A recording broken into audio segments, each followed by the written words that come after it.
आज दोस्तों हम बात करने वाले हैं कि आप लोग अपने खेत की जो खतौनी होती है में दोस्तों जिसमें सारा विवरण लिखा होता है कि आपका खेत किसके नाम पे है, कितने लोग इसमें हैं। अगर वो सब कुछ आपको देखना है तो उसके लिए आपको ऑनलाइन एक खतौनी निकालनी होती है जिसमें कि आपको सारा विवरण वहाँ पे और सारी डिटेल्स वहाँ पे आपको मिल जाती है। तो आइए हम जानते हैं कि कैसे आप लोग उस खतौनी को निकाल सकते हैं। तो आप चाहे सिस्टम पे हो, लैपटॉप पे हो या फिर मोबाइल पे हो, हर जगह पे ये निकाल सकते हैं।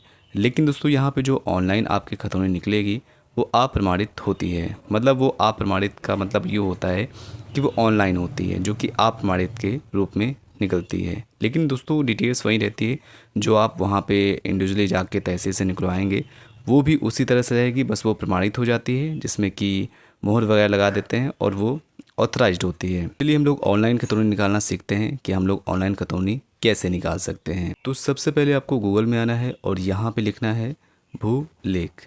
ठीक है, तो सिंपल आपको भूलेख लिख के, भूलेख यूपी, हम यहाँ पे यूपी का निकाल रहे हैं, उत्तर प्रदेश का, तो हम लोग भूलेख यूपी कर देंगे। इसके बाद आपको सर्च कर देना है क्योंकि यहाँ पे दोस्तों इसका जो इंटरफेस है काफ़ी सारा बदल गया है, तो काफ़ी सारे लोगों को दिक्कत हो रही है इसको देखने में। इसलिए मैं यहाँ पे इस टॉपिक पे थोड़ा स्टेप बाय स्टेप वीडियो बना रहा हूँ। तो आपको भी स्टेप बाय स्टेप वीडियो को देखना है और आपको लास्ट तक देखना है ताकि कोई कन्फ्यूज़न या फिर आप जब लोग अपना खतौनी निकालें तो वहाँ पे आपको दिक्कत ना हो। ठीक है, यहाँ पे फर्स्ट वेबसाइट आ चुकी है भूलेख की। ठीक है, bhulegh.gov.in। इसका जो डायरेक्टली लिंक होगा मैं आपको डिस्क्रिप्शन दे दूँगा, आप डायरेक्टली उस पर टिक करेंगे, आप इस वेबसाइट पर आ जाएंगे। ठीक है, तो हम इस पर टिक करेंगे। टिक करने के बाद ये जो वेबसाइट है इस तरीके से ओपन हो गई है। यहाँ पे आपको कई सारे ऑप्शन मिलते हैं। यहाँ पे आप देखेंगे तो जो पहला ऑप्शन है खतौनी की नकल देखें, आपको इसी के ऊपर टिक करना है। जैसे ही आप लोग टिक करेंगे आपके सामने कैप्चा आ जाएगा, आपको कैप्चा को फिलअप करना है जो भी लिखा हुआ है ऊपर। इसके बाद आपको सबमिट वाले बटन पे टिक करना है।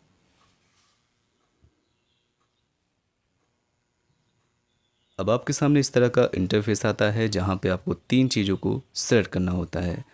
आपका जनपद क्या है, आपकी तहसील क्या है और आपका ग्राम क्या है, मतलब गांव कौन सा है। ठीक है, जैसे कि आप यहाँ पे ये देख पाएंगे, आपका जनपद, आपका तहसील और आपका ग्राम।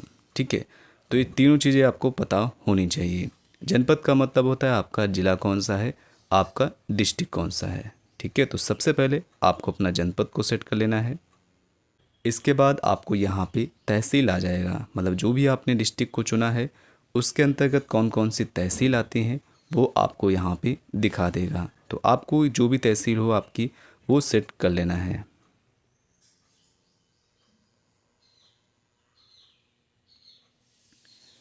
तहसील को सेट करने के बाद आपके सामने गांव का नाम आ जाएंगे।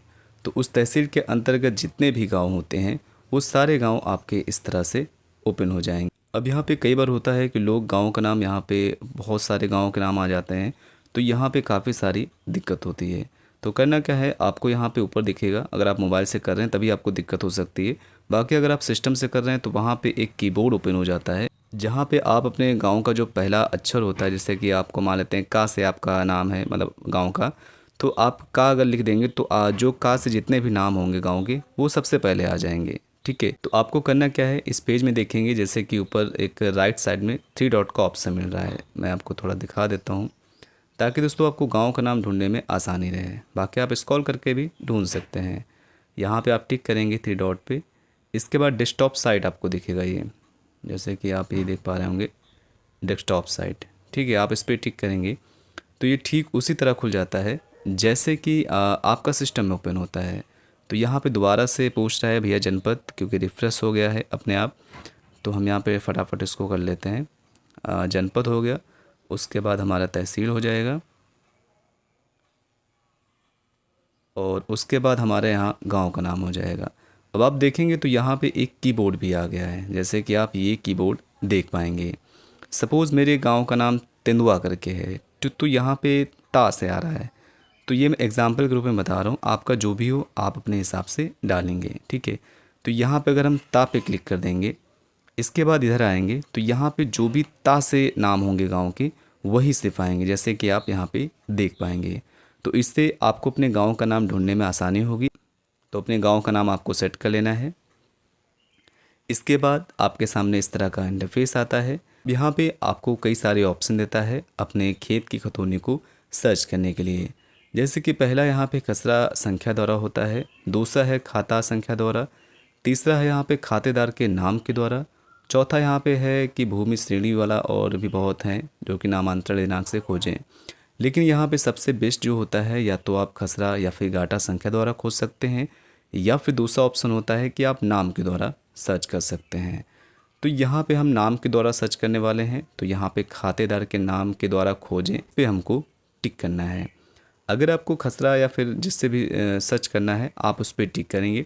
उसके बाद नीचे आपको यहाँ पे कीबोर्ड मिलेगा, आपको उस कीबोर्ड की मदद से इसमें लिखना होता है। तो यहाँ पे चलिए मैं नाम लिखता हूँ, तो जो भी नाम हो आपको लिखना है।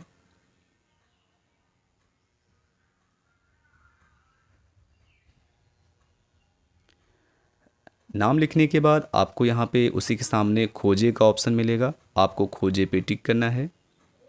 इसके बाद यहाँ पे कई सारे यहाँ पे नाम आ जाएंगे, तो जो आपका हो आपको उसको सेलेक्ट कर लेना है। जैसे ही आप उसको सेट करेंगे उसके बाद यहाँ पे खोजे के बगल में लिखा होगा उद्धरण देखें, तो आपको इसी के ऊपर टिक करना है। जैसे ही आप टिक करेंगे ऊपर एक कैप्चा फिर से आ जाएगा, और आपको इस कैप्चा को देख के नीचे फिलअप करना है और सबमिट पे टिक करना है।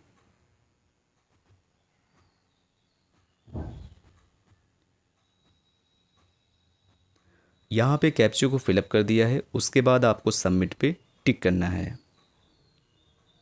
अब यहाँ पे जैसे हम लोग कैप्चा डाल के सबमिट पे टिक करेंगे, आपकी दोस्तों यहाँ पे जो भी खतौनी होती है वो आपके सामने इस तरीके से ओपन हो जाएगी।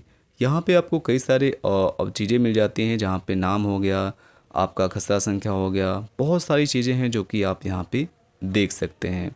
तो यहाँ पे जैसे कि हम इसको थोड़ा छोटा कर दे रहे हैं, तो यहाँ पे बीच में लिखा हुआ है अप्रमाणित प्रति।